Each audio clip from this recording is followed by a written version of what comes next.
This is vitally important because if you do not do this, you will not move on. You will stay stuck. It is very easy to do that. My name is Jack and welcome to States Unlocked. It's the place to learn about social psychology, human behavior, and also learn practical tips on how you can improve your life.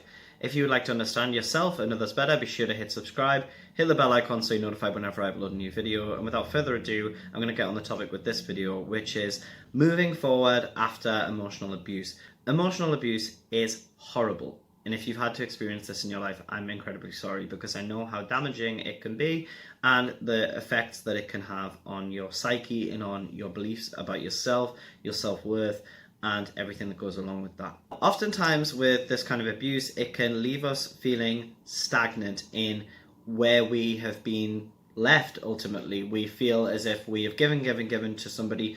We've maybe tried with somebody that was abusing us and we didn't necessarily realize they were abusing us or treating us badly, which the two kind of go hand in hand, right? So although, abuse is basically extremely bad treatment, normally repeatedly, but it doesn't have to be.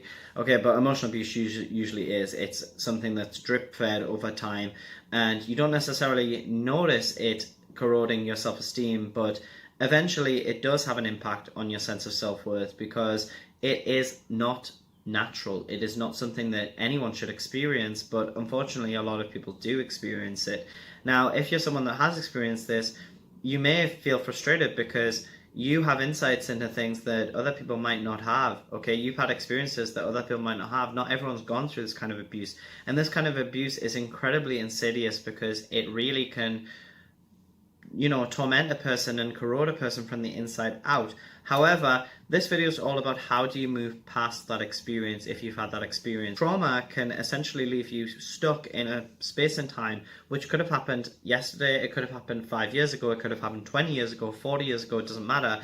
But essentially, this thing that happens keeps you stuck and you keep reliving it and you keep living from that space, and it is really not very nice. Now, the way out of that is to actually be able to envisage and believe another future is possible and a different reality is possible, and that you do have the capacity to move through that experience, take the lessons, and be able to move on. This is vitally important because if you do not do this, you will not move on. You will stay stuck. It is very easy to do that.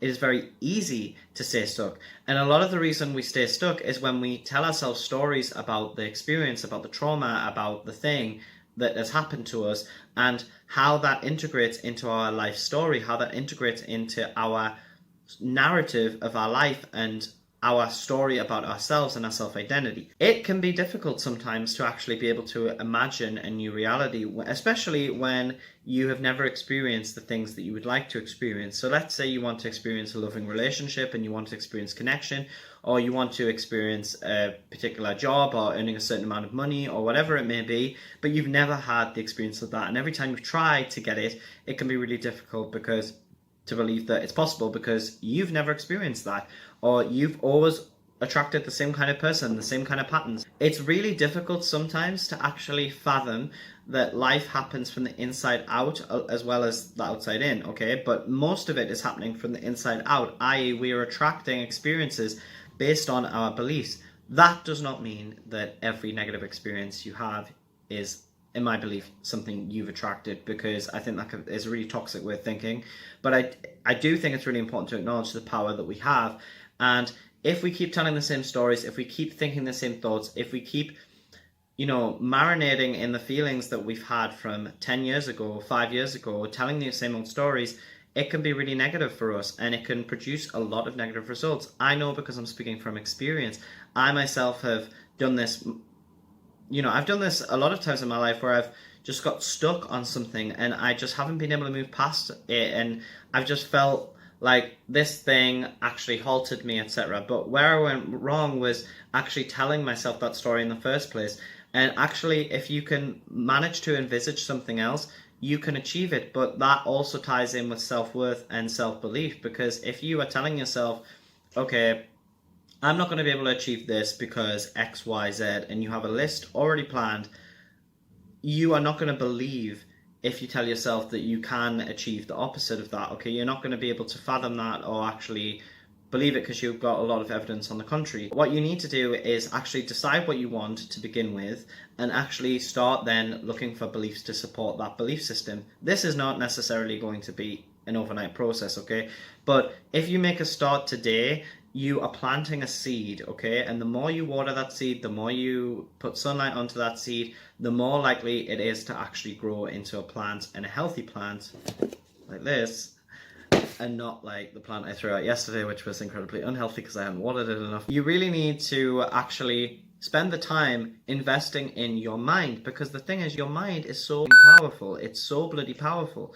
And if you do not invest in your mind and your belief system, then you are just going to keep getting the same results. Now, if you're starting from what you deem to be zero, it can be really, really difficult, because let's say you want to be here in your life, which you perceive to be the good place, and in reality, you're not even here, you're here, and it just seems like such a massive jump to get to there that it feels impossible. Don't try to get to there, okay? Know that you want to get there, but look at the steps in between, and certain things you're not going to be able to force, okay? So let's say you want a relationship. That's not something you can necessarily force, but you can look at, how can I have fulfillment in other areas of my life while the universe is going to bring that to me. You can also take steps to actually try to make this happen, okay? But also just focus on your own energy field and feeling good on your own as much as you can, and fulfilling your life with things that are going to bring value to your life that is outside of just one aspect of life. So if you're someone that thinks a lot about a job and you're just obsessed about this, try to find value in other areas of your life. That way you are putting your eggs in different baskets, and you're not just looking at the job to give you all your happiness. Similarly, the same with a relationship. If you're looking to a boyfriend or a girlfriend to give you all this happiness and worth, you're going to be disappointed, because ultimately people are very disappointing. They are going to let you down some of the time. And, you know, even if they don't, essentially if you're putting all of your eggs in that basket, it's going to mean that you are basically being very codependent, because you need to actually have value in lots of areas of your life. Because let's say you do have a relationship, and let's say that person dies or breaks up with you, then what are you going to do? Because all of your worth was tied up in that person. This is something that's incredibly easy to do, but actually when we have true self-worth, which is a journey to, you know, discover that and to embody that and to feel that, but when we have this, it's not as devastating if something doesn't work out the way we wanted it to, because we're not tying our self-worth in with this person or this thing or whatever it is. Thank you very much for watching. I really appreciate you watching this, and if you could subscribe to the channel if you haven't already, if you could comment, I'd really appreciate it, and I will see you on the flip side. Ciao for now.